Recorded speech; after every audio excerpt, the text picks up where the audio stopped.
Welcome to the Poisoner's Cabinet. I'm Sinead. And I'm Nick. And this is your weekly podcast exploring the lives of the great poisoners, macabre murders and captivating crimes from across the centuries, and creating curious cocktails inspired by the tales that we tell. And it's episode 153! 153! Yes! High-pitched. Well done. And well done to you, sir. Well done us. Marvellous. 153 episodes. How are you, Nick? I'm okay. Okay. It's like you tempered it there. You were about to go really high, like, Yeah, then I did, and I was like, oh, no. Oh, it's not that exciting, really. Wow, nice. I turned up and you're like, It was great until that point. I was about to sit down with my Lego, have a lovely, jolly evening. You've just finished your Lego. No, I've got a whole other thing to do yet. Oh, have you not finished it? No. Nick is building the Indiana Jones Temple of Doom Lego. He's going to show a picture on the podcast. This bit to do yet. Oh, is that a whole with bit? Yes, with the little thing and the thing. This is really good for podcasts. It is. Guys, the thing with the thing. And this thing here. Hasn't I haven't been done those things. He came in and Nick has a whole sculpture on his table. It's like, oh, you finished. Well done, mate. No, there's a whole other wing. Yeah, a whole other wing I've to done do. But 2/3 of an Indiana Jones Lego. And this podcast is getting in the way of it. It is, pretty much. Yes. Well, it's disrupting my Legoing. I brought you a whole bottle of fizz. You did. Which I think we have drunk. We have drunk it because there's none left. We did. Well, normally we come in and we get on it. We just like, okay, well, let's get on. We had a little glass of wine. We had a little civilized. chat. Very nice. Put the world to rights. Absolutely. Sorted out a lot of stuff. Yeah, exactly. Had an exciting conversation about mortgages. Yes. And by which sorting out stuff, we mean we've established nothing. Yeah. It ended up with me going, it's going to happen. If not, I'm going to go break down someone's door. Yeah. And I'll take their house for you. And she will as well, which is great. Any poisonings this week? People who don't sell me their house. I just need to say for our lawyers' benefit that this is not an actual threat. But there are some people with nice houses out there who don't deserve nice houses. I deserve nice houses. Nick deserves nice things. Yeah, absolutely. Or houses, just one house, that'll do. just a singular house. Quite nice. With a spiral staircase. With a spiral staircase and a grand piano and a pool and a room for all the Lego. And a room that is full of poisonous cabinets. Yeah, absolutely. Just lots and lots of scary cabinets. It's like a hall of mirrors. Don't open that cabinet. Sounds great. That's why Sinead lives in that cabinet. It's terrifying. It's like a Dybbuk box. It's Sinead inside. Just wailing. It's like, no! The thing is, you'd open the box expecting me to wail to scare whichever guest you have over, and I'm just in there eating snacks, watching Netflix. Like, oh, sorry, right, it's my cue. Right, hang on, give me a minute. Come on. This fizz was a very good idea. But you know what? There have been poisonings this week because we keep getting sent from beautiful, beautiful listeners real-life poisoning cases that are going on in the news right now. It's all a bit mad. It's all a bit mad. People are poisoning each other for money and love and lust. Yeah. We're not going to talk about it. No, it's a bit weird doing really modern stuff. We don't really do that. We delve into it occasionally on PC Morris, on the special tier on Patreon. And over on Patreon, we'll do some more modern episodes. But something that's really bang up to date. You know, if we're still doing this 100 years, then we've got some great ones coming up. The fact that we can do those episodes is not going to be the top of the list of questions that people ask us in 100 years. Okay. Like, mostly time travel. How did you do it? Or, how did you defy the aging process? The aging process, yes. It's bee pollen. Well, speaking of putting questionable things on your face and defying the laws of physics, I think it is time for us to thank our delicious Patreon subscribers. Oh, we should indeed. There's been a huge... What's the collective noun for patrons? I'd like a bosom of patrons. A bosom of patrons. A clattering. A clattering of patrons. Clattering of patrons. A pomp of patrons. A perfume of patrons. Anyway, there's loads of you. Thanks. So, first of all, we must say thank you to Jessica Prince. To Janet Cohen. To Kinnan Elliott. To Joanne Bagshaw. To Vicky.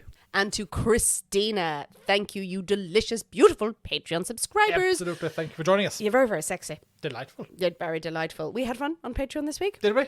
Oh, we were at the cinema. We were at the cinema. I forgot that. It was my episode. And there was a spot of murder at the cinema. There was a spot of axing. And we mentioned some films that people have come back and said, oh, you should really know about that film. Yeah, absolutely. There was a murder in the cinema in the 1930s. It's on Patreon. That episode is there. But we went on a tangent mentioning what films came out that year. I mentioned a film called The Thin Man, which I've never seen, heard of. I've heard of it, but I've never seen it. It's where you get Nick and Nora from, who the cocktail classes are named after.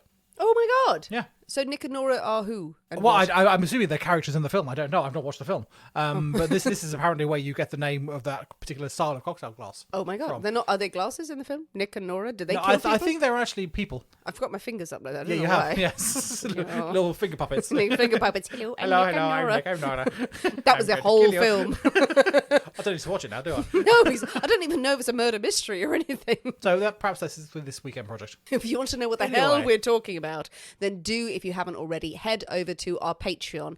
It is but $5 a month. If you are able to contribute to it, it is completely flexible.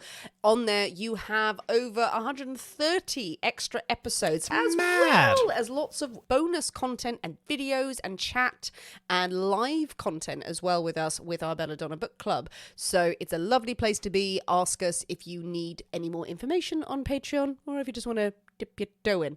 That's 280 episodes we've done for this. Yeah, it's a lot. That's mad. It's mental. Mad, that is mad. Anyway, shall we? Well, Nick, are you ready? We've gone for a change of tack there. Come on, I'm a busy woman.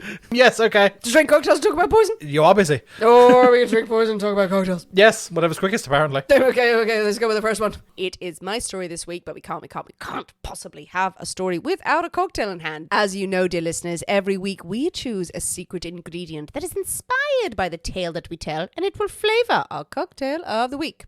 My story is my pick, and this week's secret ingredient, Nick, is calling card. How very civilised. I have left my calling card Yes, for you, sir. indeed you have. I have been here. I wish you to know of it. Yes, and you're still here and you won't bloody leave. No, I don't understand how calling cards work, clearly. I've handed it to you, I'm now staring at you Yes. and read it. But a calling card, that very beautiful Victorian, and actually before that, Georgian, long ago, wrote on bits of slate and then handed it over and went, I was here. Yes. They wrote it on bricks and threw it through windows. I was... That's a different vibe. It's a different vibe. It's a very That's different not vibe. much like look me up afterwards. This is more... Not what we're going for. Well, with a calling card as your ingredient or inspiration, what have you come up with? Well, I'm not using it as an ingredient. Oh, That would be tricksy. It's more of an inspiration. What does a calling card evoke? etiquette? Well, exactly. Some sort of, times gone by. Some lovely times where a gentleman would call. Yes. A gentleman would call to your house. Who would he leave your calling card with? You're obviously far too busy to to answer the door yourself. I've got bricks through windows to Exactly. clean up. You've got stuff to be getting on with. So who would leave he leave your calling card with? The maid? The housekeeper? The butler? The butler. I thought he's going to leave it. They're going to leave it with the butler. The butler will then come into you on a nice little silver tray with the calling card, going, Right. "Oh yes, this person called." I'm trying to figure out which part of this very tenuous line actually ends up being the cocktail. And then the butler goes and he goes down to the cellar. He then goes downstairs. He's delivered the calling card. He then goes down the stairs And he sees his mother-in-law. to his pantry and he sits there and he has a What? butler's tipple. A butler's tipple. Butler's tipple. Is that the That's what we're having today. Oh my... It was worth it, Nick. Yeah, it absolutely. was worth it. I was so convinced it was going to be the silver tray or a door handle. Yes, the butler then turned the door and we're having a cocktail. The door! Oh, the butler's tipple. I'm very excited, for I have longed to taste the butler's tipple. No, that I'm doesn't sound right. I'm sure the butler would be delighted. Intrigue is in the air. I think it is high time for us to slink into the poisoner's cabinet kitchen and shake up a storm, so we'll see you in a minute. We'll see you in a bit.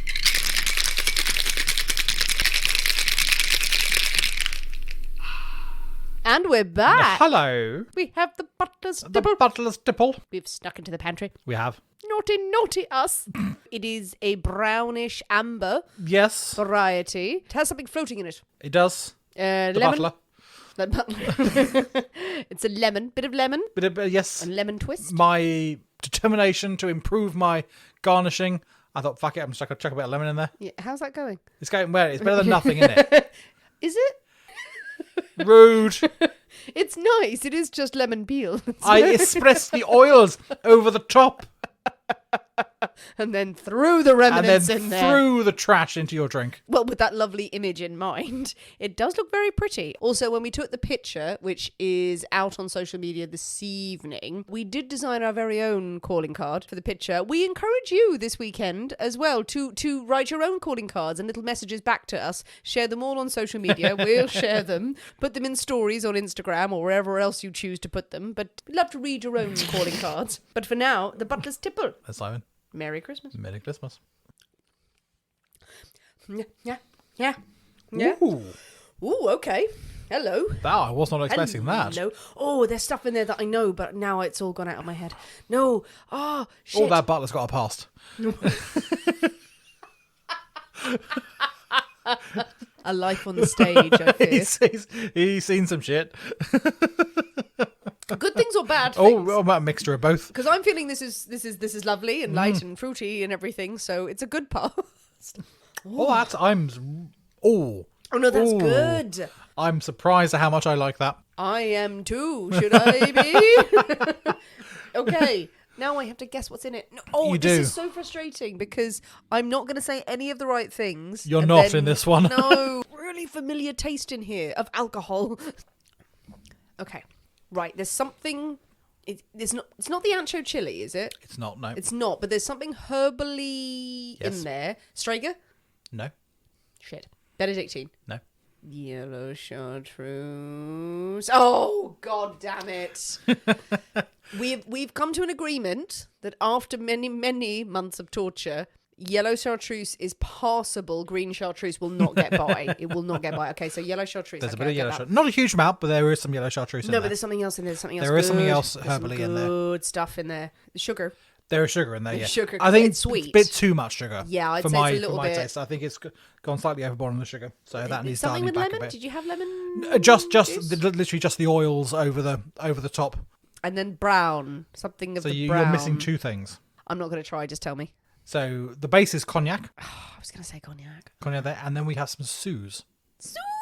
Yep, the gentian. Okay, bitter. Explain Suze for those. So who don't Suze, know. gentian, another really herbally liqueur made from many, many twigs. Gentian root is the main ingredient in Suze. Almost sort of Campari-esque bitterness. It's something that you will see in rural France. The old boys will be sitting there of an evening with a glass of Suze and a big old pipe or something like that. And apologies to listeners, because every time we have Suze, I make Nick explain it like it's the first time, because it's so rare that we get a cocktail It's not with often Suze. that it comes out, yeah. But when it does, every time it works. I'm surprised how good this is, actually. Suze is so good, but, and it has hidden the horror of the yellow chartreuse. I've had too much sugar. That's really good. That's good. That's good. Good Lord, man. Yeah, no. I'm impressed, Mr. Butler. Well done, you. Well done. And the butler would know where the good stuff is. Exactly. The butler knows all about it. He knows where it's at. He is. He is smuggling the stuff away, going, the Suze and the cognac, these are for me. It would be funny, actually, if you'd brought out something that was just a monstrosity of everything combined from the back of the cupboard that the butler could get his hands on. Butler can get his hands on anything. Boy. He can raid the drinks cabinet. Well, Nick, with the butler's tipple firmly in hand, which still sounds a bit dodgy, but still. Are you ready for a story, Nick? Ooh, yes. You know the trouble with women, Nick? Can't be trusted. Can't open doors. Nope, they can't open doors. They just run around in circles. They're just silly little things, aren't they? That they are. They're just silly things, and they have their wily ways that they try to wield, their feminine wiles and their hair and their dresses, and thank God I was never a woman. While many women in this show have turned out either to be like sort of faint ingenues, fainting on couches and being taken advantage of, or using their talents for murderous intent. Mainly the murderous intent one, I feel. Mainly they turn up murder and murderous intent. with an axe or a bottle of arsenic. Yeah. Today we are going to tell the tale of a woman with a head for numbers and a stomach for the long con. Carol Vorderman. She was not, as far as I know, a master criminal. Wouldn't put it past her. Today is the tale of Cassie Chadwick.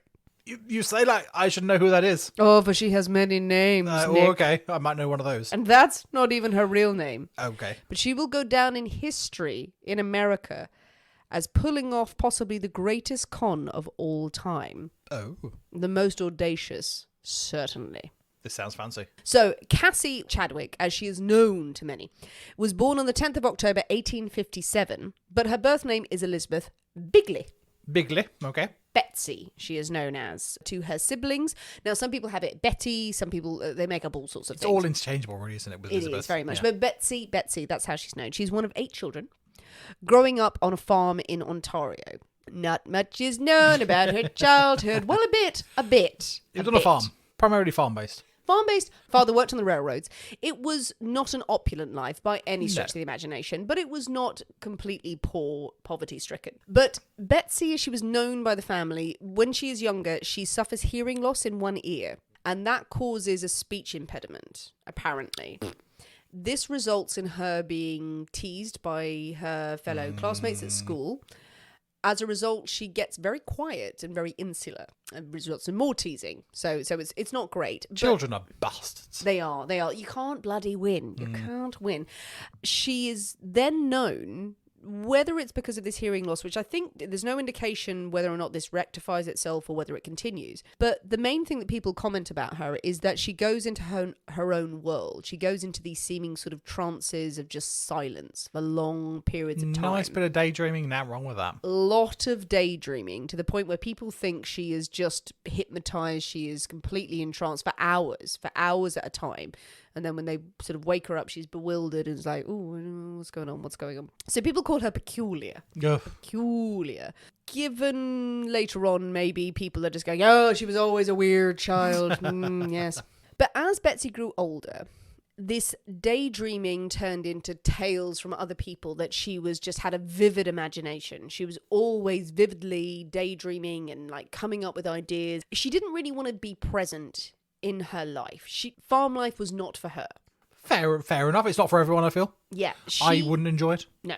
She seems very keen to move away from her family life, wants to get on in the world. She can't wait to get out. Good for her.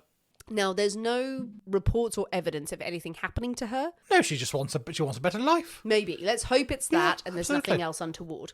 Now, some girls might sit around waiting for a husband to come by, a man to come and whisk them away. Don't we all? A rich man will take care of all of her problems. No. Betsy is going to take matters into her own hands. From her early teens, she's already practicing how to write her family members' signatures. I mean, that's a leap. Well, where did you think it was going to go? Well, I don't know. Not to forging signatures. As a preteen. I imagine, yes, she's going to go out there. She's going to forge her own way. She doesn't need a man. She doesn't need a husband, any of that.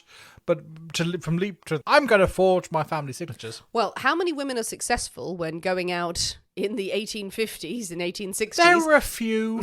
Going, I'm going to make my way. Don't worry about me. Oh, dear. Betsy has been thinking for a long time. She's had those long periods to think things over. She's worked out enough that she's going to have to make her own way financially. I mean, that's difficult. From daydreaming of, I daydream about, oh, look, lovely unicorns and fluffy things, and it's all nice, and not how am I going to forge my family signature so I can make it big. Perhaps you should have, Nick. Yeah, perhaps you should have. Perhaps that's where it all went wrong. Age 13.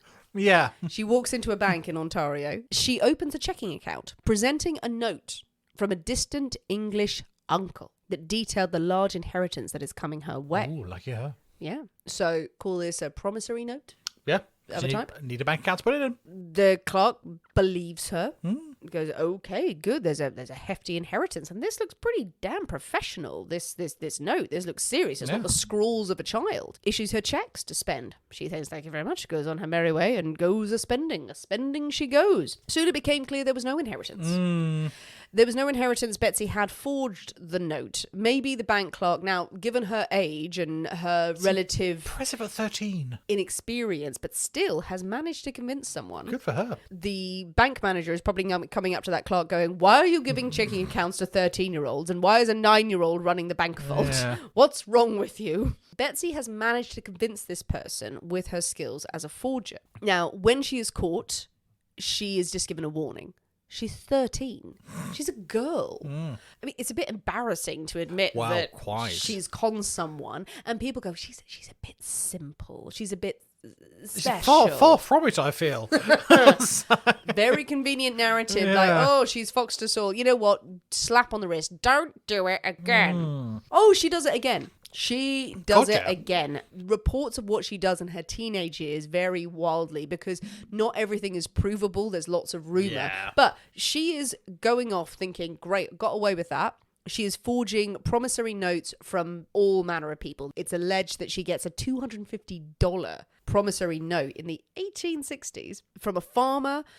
She was arrested and then just let off and go, oh, okay, you were chancing your arm. Oh, my God. She's caught trying to use a stolen pocket watch to obtain cash. She's not trying to sell stuff immediately. She's going, I need this as a loan. She's smart enough to work out. Well, she's clever. There needs to be a trail, not just immediately, I'm going to be caught with stolen goods. Daddy helps her out on that occasion with the watch. She dodges arrests right, left, and centre. But every time that she is arrested, they kind of go, well, she's a kid and she's a girl. Oh, okay, fine. This is just giving her more and more confidence. It's said from a young age and throughout the rest of her life, she is clearly a convincing actress and very charming. Coming from a childhood where she barely said anything to anyone, she is now apparently a master of manipulation. She said little when she was a child, and now she's using her words very carefully and very selectively.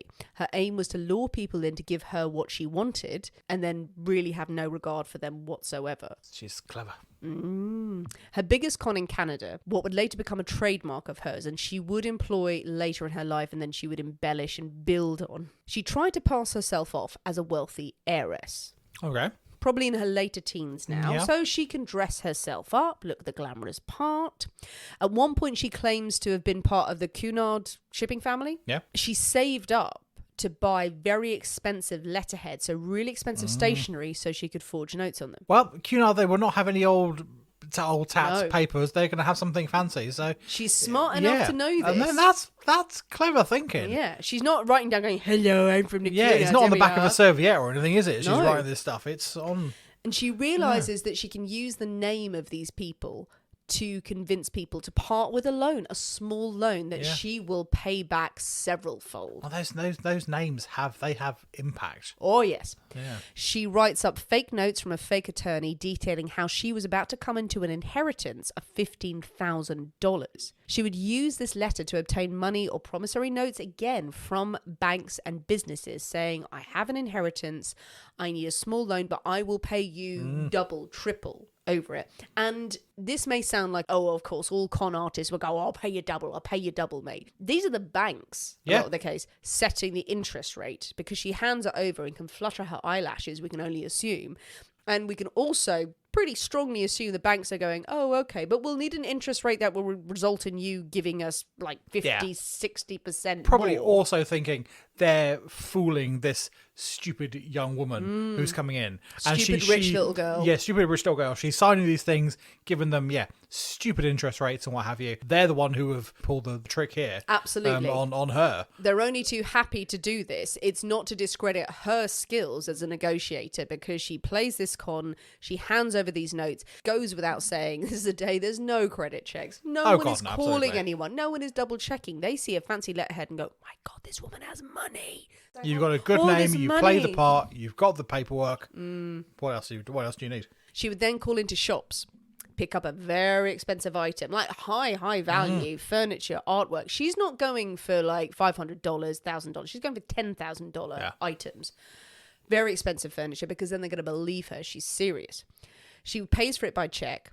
She writes the amount more than it's worth and says, I will take this, I'll take that over there. I'm going to write it actually for more. Can you give me some cash back? Can you loan me the cash on top of this check? When you cash it, you'll be in the money, so they're absolutely madam, Absolutely, Miss Cunard. Yeah. The businesses would simply give her the cash difference, and she again uses this line about that she is an heiress, she's coming into inheritance. If they were at all unsure, she would simply hand over her calling card Calling card, which read Miss Bingley, heiress to $15,000. I mean, for fuck's sake. I mean, that no,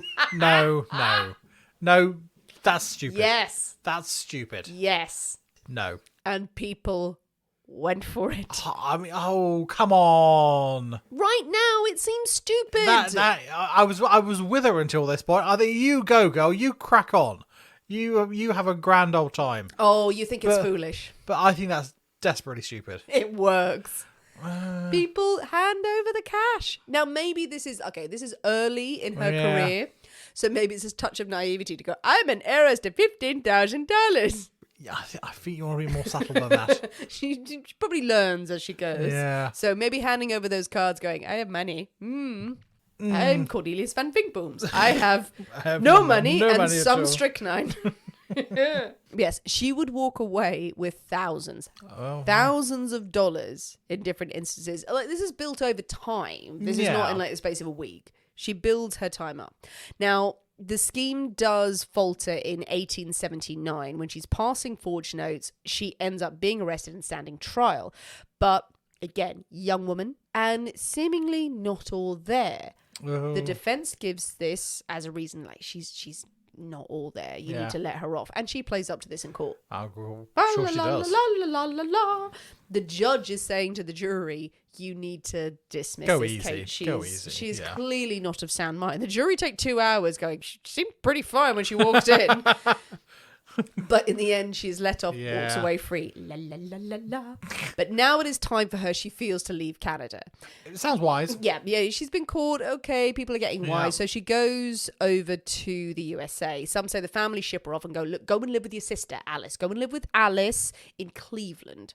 Okay. Alice just got married. You can move in with her. She's like, fine, absolutely. Wastes no time when arriving, remortgaging the house, using the furniture as collateral for a loan or many loans. No scruples whatsoever. Running up bills on her brother-in-law's name, going, oh, it's fine. He's going to pay for it. They thought she had a nice factory job. Every day they left the flat going, bye-bye. Oh, off to work I go. She's going, right, turn right back round. Okay, creditors, come in and size up this credenza. Brother-in-law's not so happy, kicks her out. Yeah, unsurprisingly. She's like, okay. His furniture has been sold 20 times over now. Yes. She's I will make my own way. She ends up renting an basement apartment in Cleveland for herself using money that she's gotten a loan obtained against the furniture in her sister's house. Nice. Sets up her little apartment and shop and styles herself as a clairvoyant. Oh, okay. Mm-hmm. That's a leap. Now, a con artist, it's a natural leap. It's not that much of a leap, really, is it? So, yeah, good for her. She calls herself Madame Lydia de Vere. That sounds really fancy. Lydia of the Glass. Very fancy. An accomplished spiritualist. Of course she is. She puts herself out there. From Europe. Of course she's from Europe. She opens the shop using this ill-gotten money, and she begins wielding her con on people looking for spiritual guidance. Yeah. A master manipulator. Of course she's going to take a few coin from people coming in. God. Now, one writer who covered her story extensively speculates that Betsy used this time to hone her craft, to learn suggestion, learn persuasion when dealing with people, but also rubbing shoulders with the rest of the sort of criminal underworld. You'd be kind of hanging out with people. Maybe she made connections. Whatever it is, she uses this time to hone her craft. But in 1882, she meets Dr. Wallace Springsteen. Springsteen, a doctor, not particularly affluent, but good enough. Yeah. And he falls for her. Some people say that she's a great beauty. Others say that she's a pale, plain girl. But it is her hypnotic eyes. Her eyes and her alluring voice that can reduce a man to rubble. Okay. She and the good doctor get married in 1883. How lovely. Huzzah. Lovely. Things are looking up. This small affair is reported in the local paper. Of course, there's a wedding. Lovely. Little picture of the two of them. That's really good, because a few days later, there's a knock on the door, and Dr. Springsteen opens it to find a queue of people outside going, she owes us money. Oh, dear. We've just seen her picture in the paper, and hello, debts. Lydia, Betsy, whoever the name she's using at the moment, she has got a lot of debts amassing. Her sister Alice turns up as well. Yeah, I'm not surprised. Okay, I wonder where the fuck you went. Where's my furniture? Where are my spoons? Apparently, Lydia actually signed over her wedding dress, ring, everything she owned and everything the doctor kind of owned as collateral to a moneylender hours before the wedding. Oh. So the doctor is standing there confronted with his new wife's past, forced to pay off a bunch of debts out of obligation in some cases and the goodness of his heart. But then 12 days into the marriage, kicks her out. I'm not surprised. Yeah. Not surprised. This is not what I signed on for, lady. Yeah. So she's like, fine, I'm okay. Betsy, Lydia, she carries on her scheming ways over a few years now, scam after scam. She's rumoured to have married several times. The actual reports of her marriage are a little bit hazy. Yeah. Every time she cons simple men out of their goods is what the story goes. She travels to Pennsylvania. She launched a scam where she said she was the niece of General Sherman. Was she indeed? And she'd been suffering terribly from an illness. Oh, God. Must help her. Needed a small advance to help her with her medical bills alone. She would never take charity. And these people absolutely lent her the money, and she gave them the address. Absolutely. Just write to me here. I will repay you. And when they wrote and went, hello. Can I have my money? Can I have my money? They received a letter back. Oh, she did. Yeah. She died. But here is a beautiful tribute that has been written about her, shared with all of the media and the great and the good of the world. Yeah. General Sherman himself read it and I'm wept. sure they were delighted to receive that. Yes, that she wrote. Yeah. That may be a bit of folklore, but I love it. Also restyled herself. She loved Lydia Devere, but she became Maria Rosa. Rosa, another clairvoyant across Ohio. She would entertain particularly attractive males who would come for their fortune telling, usher them in. And it was said she threw special parties for them. For a donation, of course. But the most attractive men would come and she would entertain them in a way. It is said she did have a son during this time with a businessman named Hoover. The boy was sent to her parents to be raised. Yeah. He comes back in and out, according to some reports in the stories. He does not figure in the story. I imagine he just gets in the way. I'm very sorry, son, but you're not going to feature in the story. I don't have time for you. No. As she didn't. Well, apparently not. Now, this sort of life does catch up with you again and again. You'd think that she would be being arrested right, left and centre. She doesn't really. But Betsy, Lydia, Maria, whatever her name is, she had married a man named Joseph Lamb. And she had asked him, he was a good businessman in the area. And she had used her old scheme. Here are some promissory notes. Here are some loan checks. Can you go and cash these for me? You have good standing at the bank. Please go and cash these. And he, of course. Obtained more than $40,000 for her. Wow. Yeah. But in a roundabout way, the banks sort of realise what's happened when he cashes these and go, wait a minute, these promissory notes are not what we thought they were. It ends up with her being arrested. And she's sentenced to 9.5 years in prison. Oh, wow. Okay. Yeah, in the state pen. Ooh. From her cell, Betsy wrote letter after letter to the parole board, protesting that she was a changed woman. She deserved a second chance. Please, please, hear my case. I will be a model citizen. Begs for an early release, and she got it. 3.5 years later, the state governor at the time who signed her release form, William McKinley. The future president. Fancy. Yes. Okay, she's out of jail. The president himself. The president himself. He was a governor at the time. He's released. What drives Betsy? We may speculate at this stage. Money. I'm going for money. Yeah. Oh, definitely. The love of the con, I think. But she doesn't settle down. She doesn't stop. No. She returns to Cleveland. She's using about 4 different aliases at this time, but she now includes the name Cassie. Okay. That most people know her by. This is apparently true. She would go to the post office and kept getting mail and letters for all her different aliases. And the post office said, you need to pick a name, bitch. You can't keep collecting all this post. And at the time, you're like, well, we'll prove that I'm not this person because there's no deed polls or anything like that. And it's just like, well, I've decided this is my name. Like, okay, well, look, it's just a bit weird. But you can't be this name and that name and that name and that name as well. Pick one. Pick one. So at the time, she settles on Cassie Hoover. Okay. So the chap she had a child with, Cassie Hoover. Okay, that's a new name. Happy with that. Now, when she is released from jail, she sets up a house. Some people say it's several houses. She sets up a nice line in boarding houses. Mm-hmm. She's come out of jail. She's got a business on the go. Yeah, absolutely. What a smart woman. And these are houses that people can come and go. They can have their fortunes told. They can have their clothes pressed. They can have a bed for the night. They can have their genitals rubbed down. It's fine. It's a nice, normal boarding house. Sounds delightful. / brothel. / brothel. You go, girl. You crack on, dear. Now, it seems she may have gotten into these businesses with partners. I can't imagine she was doing the rubbing down. I don't know. I'm sure she employed many people. Well, maybe. No, it was more that the properties were probably owned by other associates of hers, and she was brought in to help them tick over, to work over. She was never going to be anyone's servant. No, indeed. There's nothing that's said to be there's very untoward about these houses. They are just what they are. But her luck turns. Because basically she meets her next husband, a man named Leroy Chadwick. Cassie Chadwick. Yeah. Leroy Chadwick. A wealthy, wealthy doctor. He is elite. Oh. Recently widowed. Oh, handy. He happens upon the boarding house. Happens upon it. Just by chance one evening. Now, the story goes, he arrives. Noticing him, she does not play the madame role.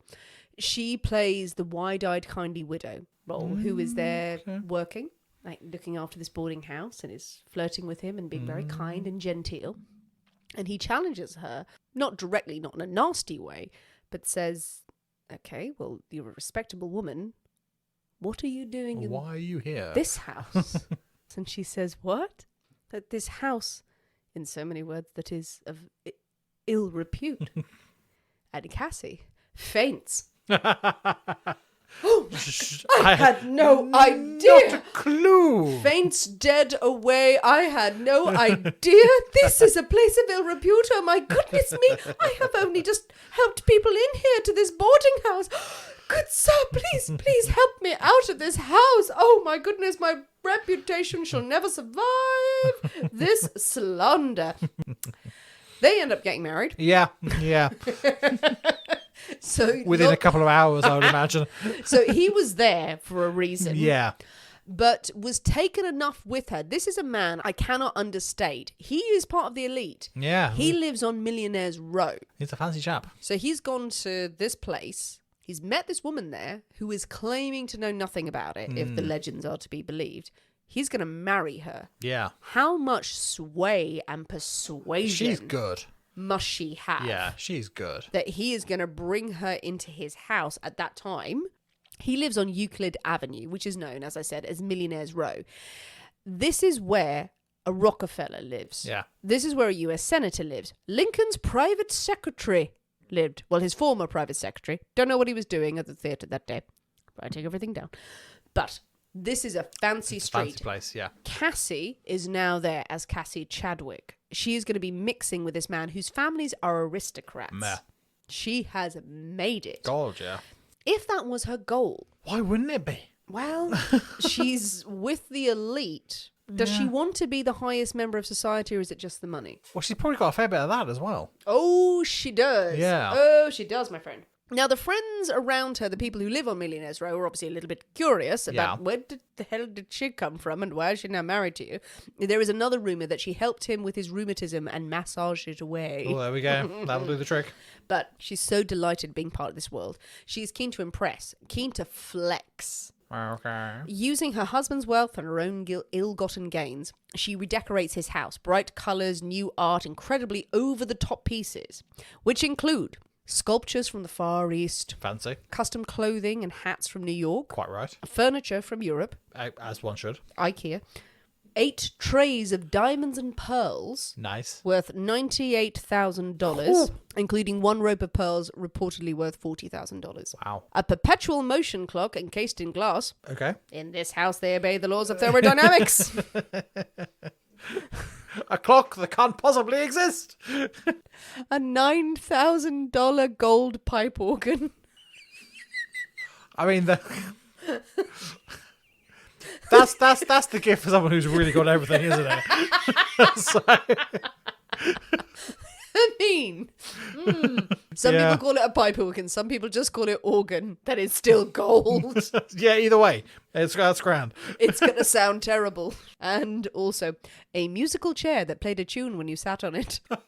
That's just annoying. What do you think the tune was that was played? Oh, God. No idea. Maybe Green Sleeves. Like, Green da, Sleeves. da, da, da, da. Or smack that, get on the floor, smack that, give it some more. Yes, very possibly. It could be a selection of Metallica hits. You don't know. You don't It was ahead of its time. She also bought 8 pianos to just give to people. Okay. I brought a piano. I hope you don't mind. Yes. I've come for tea. Oh, good. Have a piano. Most people just bring flowers. I'm not sure of the etiquette. It's only a baby grand. If it was an upright, you had to shove that through the door. Yeah, absolutely. Take it away with you. Make sure you take it. People didn't value her place in society, even though she was trying to wield her way in. There was all sorts of gossip and rumour. But did Cassie really care? Did Cassie, Betsy, whoever she was, really care about being a social butterfly? Oh, God. You got a load of cash. You've got a $9,000 gold pipe organ. Yeah. You've got trays of diamonds and pearls. You just have a bloody good time. She has everything, doesn't she? It's not enough. Oh, yeah, it never is. Because then comes her finest hour. Cassie Chadwick is going to con Andrew Carnegie. Oh. The richest man in America. Yeah. And I think it's time for a drink. Excellent. So, Dick, Andrew Carnegie, Yes. do you know of him? I know the name. Yes, Carnegie Hall, all those sorts of things. Was he in oil? No, he was No, steel. Steel.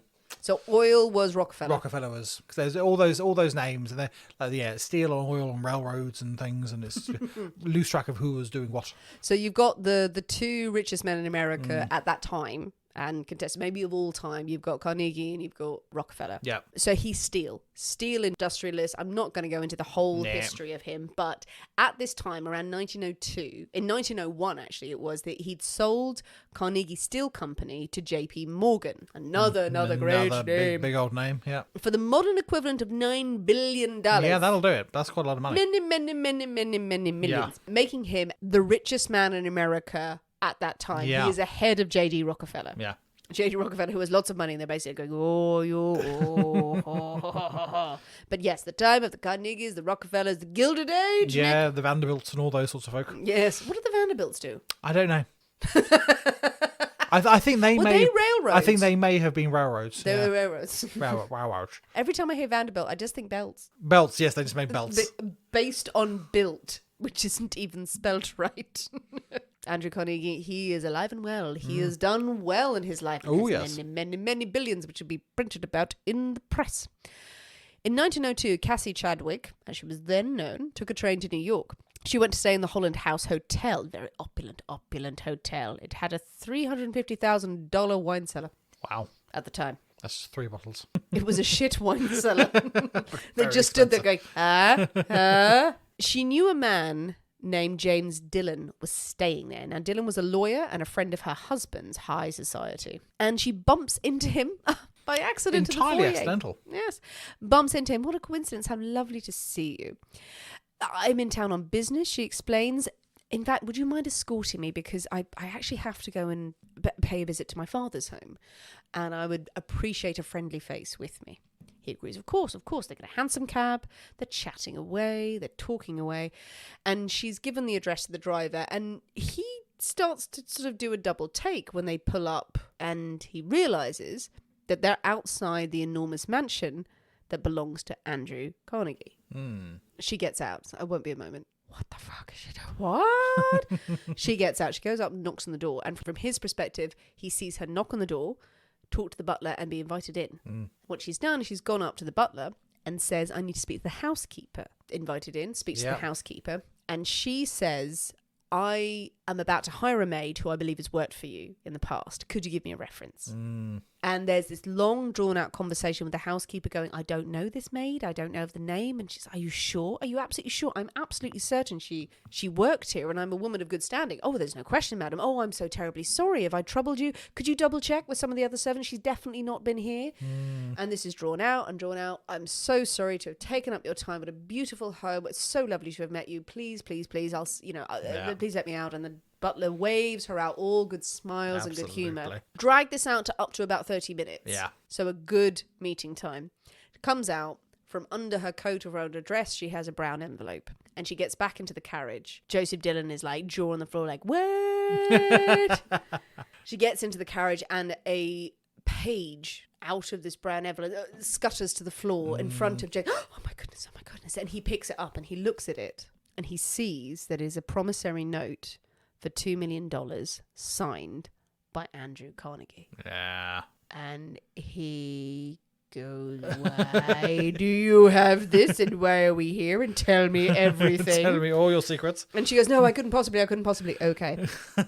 She explains that she is Andrew Carnegie's illegitimate daughter. Oh, scandal. And Daddy knows this is a scandal and it cannot be spoken of. It cannot be spoken of. It is a secret that must be kept, but he is going to take care of her.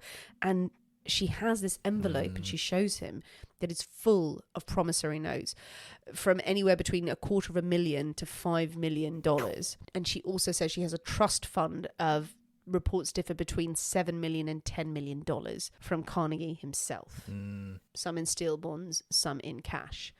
But she begs him, do not tell anyone. Do not tell anyone. I just needed an escort here. And he goes, absolutely not. She clearly knows that Dylan is the biggest gossip of all of the world. Everyone he's ever met, yeah. He's shouting it out of the carriage door. Well, murmuring it along in the right circles. That is the thing. She has developed this con that she is the illegitimate daughter of the richest man in America. It's possible. So clever. Who's going to ask him? Yeah, exactly. Who's gonna go against that? Who's going to check? If she walks in with official-looking documentation, with her charm and her wit and her knowledge of how to mess around banks, she's going to have a very good con in her hand. She's a smart one. And this lasts 8 years. Oh, good for her. The rumours spread. All manner of banks are only too happy to lend her money. So this is, I'm doing a very compressed version of the ins and outs of how she manages to do it. But she uses these promissory note. She doesn't go into the bank and goes, Daddy said I could have $250,000. She doesn't do that. She doesn't use his name because of course he'd be contacted. Then he'll be checked. They'll be checked. Absolutely. She just says, I need a loan in this name or in this business. I need to do a borrow, but I'm good for it. Yeah. It's Andrew Carnegie. And everyone's going to look at it and go, fuck yes. Absolutely. If there are any doubt, she also says, but if you're worried, I will give you over the odds of interest. Yeah. Again, bats the eyelashes, or whether she disagrees to, or just seems stupidly rich. They're all agreeing like, oh my God, yes, absolutely. But she plays the banks off each other for so long, borrowing loans from one bank, paying off another bank with the loan, doing the same thing, the cycle. And in days before any kind of hint of technology, there's no way for them to check it up. She's a clever one. She's very, very, very smart woman. Impossible to do now. Yeah. Impossible to do now. But variants of it have been attempted. So yes, she would take out multiple loans from different banks, paying one debt off with the other. She has the president of one bank loan her $240,000, including money from his own personal account. Either because she's just so charming, or also it's Andrew Carnegie. Yeah, we can loan whatever he wants because when he's died, he's old-ish now. He going down, we're going to get everything. Oh my God. A steel mogul acquaintance of her husband loans her $800,000.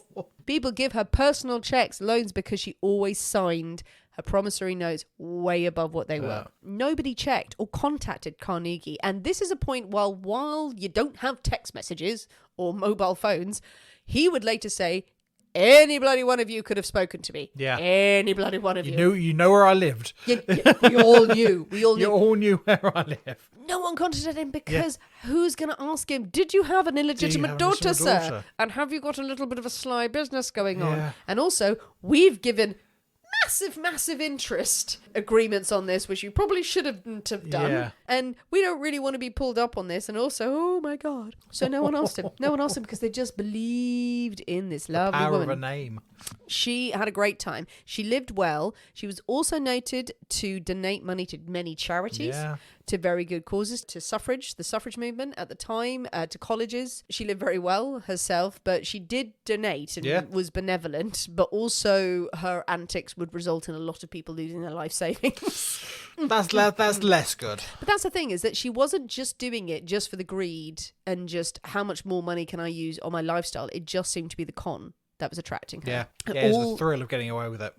It all comes to an end in 1904. So it's a complex end to the story, as much as I can, because we could spend hours on the maths of it. Citizens National Bank in Ohio loaned her hundreds of thousands of dollars, and they were starting to get a bit antsy after a year. And it was only after a year that she revealed this ace card that actually I'm Andrew Carnegie's illegitimate daughter. Beforehand, she'd just been using loans gotten from another bank, saying there's credit in this bank, you can get this one, there's credit in that one, da da da da da. They start to ask questions of her, and at the same time, a banker named Newton that she'd borrowed from decides to call in her debt. She can't pay, he sues. And as soon as this legal action starts, it creates a snowball effect. Yeah. The banks sue her for unpaid debts. They realise there's a massive chain of loans and notes and securities that don't exist. The Citizens Bank is absolutely screwed, and the people behind it, the presidents and the senior people, have loaned her money, and they are in a very bad position, having gambled a lot of the actual assets of the bank that other people own in her favour. Eventually, Cassie is tracked down in New York and arrested for fraud, and she was wearing a money belt at the time, apparently containing $100,000. Wow. So she's tracked down. Andrew Carnegie eventually is asked about his secret daughter, and his response is something along the lines of, "The fuck? No, I don't have an I am the straightest laced of all of the billionaires. No, you could have just sent a letter at any time in the last 8 years." Cassie is taken to trial in 1905, and she strongly denies any wrongdoing, saying she never mentioned a word about being Carnegie's daughter, but it's no good. She's eventually found guilty of conspiracy to defraud a national bank, sentenced to 14 years in prison, and is fined $70,000. Oh, where will she find the money? Andrew Carnegie and lots of the elite from Millionaires Row turned up at the trial. I'm sure they did, yeah. He wanted to see her. Wanted to see this woman who's done all this. Who has committed the greatest con in American history at the time. Absolutely. He would later say of the notes that she forged, "If anybody had seen this paper and then really believed that I had drawn it up and signed it, I could hardly have been flattered. Why, I have not signed a note in the last 30 years. Like, dudes, seriously." Cassie Chadwick, nay, Betsy Bingley, was sent to Ohio State Pen, and she took a big trunk load of goods with her to pad out her make cell. it comfy. She did, and she was allowed to. Yeah. But her time in jail was short-lived, and her experience was not good. She would end up in Columbus State Penitentiary, but she fell very ill very quickly. The conviction broke her, apparently. She was said to have suffered a nervous breakdown, a stomach and respiratory pains. A little over a year later, she died, aged 50, from heart and stomach problems. The actual cause of death, not known. But went down in legend. Yeah, absolutely. As one of the greatest con artists of I mean, all American history. It's difficult not to feel some sort of respect and admiration. Yeah, I'm sure she ruined many, many lives along the way. Yeah. Which is always the bad side of well, the bank's probably did that too. of those things. But I mean, good for her though. Yeah. That's impressive. That's impressive. She just knew what to do. Yeah. The level she was a of smart one. The level of complexity of her con, she benefited from being in a time where, again, you can't do the checks, you can't do credit checks, you can't have any sort of history been sent down the line months later, really. But she was smart enough to know what to play off each other. Absolutely. She worked all of this out. Yeah. And it's not just taking money for the sake of it. It was taking money for them to pay off other debts and things. And it was a whole, keeping track of which of the loans that are next due to make sure she's got enough money to pay for those ones. And I mean, it's brilliant. It shows the level of intelligence there. Incredibly clever. Yeah, because not going for, as most of our other criminals have done, whatever I can get to spend on booze and drugs and good times or whatever, or just to fund my lifestyle, she knew to play the odds. Yeah. So if I take this debt here, I'm going to have to pay some of that back, but I skim off the top. I skim off the top here. I do this loan. It was the big stuff because no one questions it. Yeah, and also donating to charities and all that sort of stuff, because that's what a woman in her position would be expected to do. Absolutely. So it's maintaining that lifestyle, and then everyone else is going to go, right, okay, well, she's entirely legitimate because she's doing all these things. So, and it is the question of what motivated her. What was it that isn't as cut and dried as... Well, it's not just the money, because she could have done a couple and lived happily ever after. Yeah. But obviously it was the thrill of getting away with it. And It wasn't being rich because she was rich. Yeah. She could have had everything on a platter. Can I do this and can I do that? And coming up with new schemes. And I mean, is it a question about if you were in the web or you're in the net or whatever you want to call it, if you are in the, you're in the cycle of the amount of debt that she amassed. I suppose you can't stop, really, can you? You can't get away from it. Yeah, at some point you've got to pay those debts back. Yeah. So if it takes a new con to settle those debts, once you've started, you can't stop, really, I suppose. But then it turns into a living, doesn't it? It's like the whole kind of the great money trick, what isn't it? What you do for the rest of your life, sort of thing. You've got to keep those cons going. But she for fooled everyone. 8 years. I mean, respect to her. Allegedly 8 years over that sort of time, yeah. Oh.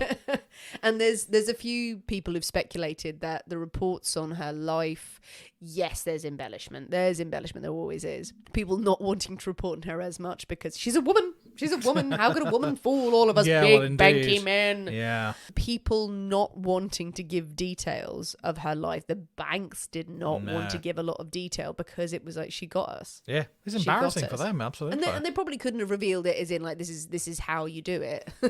No. Now we can say, no, tell us, God damn it. Like, we've got much better technology now. But there we go. Oh, good story. Like Yay. that. And also there was some opulence in there with the musical chair. Musical chair. And the giant gold organ. Who doesn't love a giant gold organ? Well, what do you think, people? What do you think of the story of Cassie Chadwick, Betsy Bingley, her various pseudonyms, Lady Devere. We're calling her Lady Devere. A con artist who managed to fool everyone and did use the richest man in America's name to get what she wanted.